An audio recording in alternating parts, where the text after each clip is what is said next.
Now we have to prove Pythagoras theorem. We have to remember its statement also that in a right angled triangle, the square of the hypotenuse is equal to the sum of the square of the other two sides. It means in the diagram, if triangle ABC where angle B is right angle, then AC square is equal to AB square plus BC square. To prove this, we have to divide this whole figure into two parts, that is ADB, that means this part, and triangle ABC, that means the whole triangle ABC. Now we have given a right angle triangle ABC in which angle B equal to 90 degree. Now we have to prove AC square is equal to AB square plus BC square. For that construction, draw BD perpendicular to AC. Now we have triangle ADB and triangle ABC.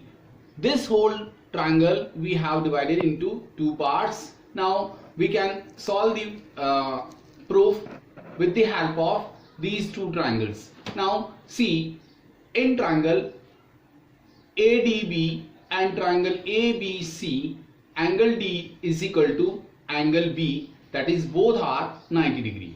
Now angle A is equal to angle A as they are common in both the triangles. Now we have the angle property that the triangles will be similar. So triangle ADB will be similar to triangle ABC, and hence the ratio of their corresponding sides will be also equal. Therefore AD upon AB is equal to DB upon BC equal to AB upon AC.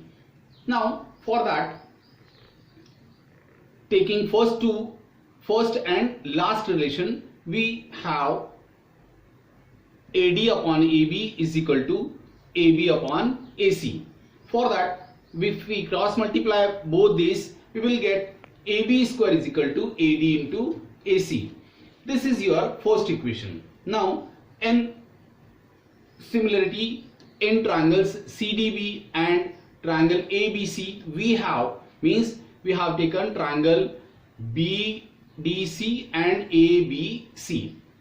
We have again angle D is equal to angle B, means both are right angle, and also angle C is equal to angle C, means both are common. Therefore by angle property the triangles will be also similar. So again we have triangle CDB will be similar to triangle CBA, and hence the ratio of their corresponding sides will be also equal.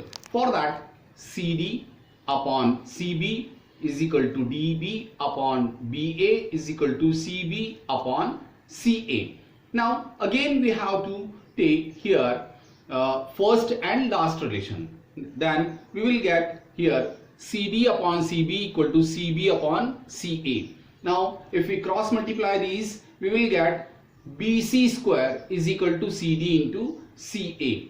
Now by taking first relation and second relation and adding them, we will get here AB square plus BC square is equal to AD into AC, CD into CA. Now we have take common AC, we will get here AC into AD plus CD. From the diagram we have AD plus CD will be equal to AC, hence AC into AC it will become AC square. Hence we have proved AC square is equal to AB square plus BC square.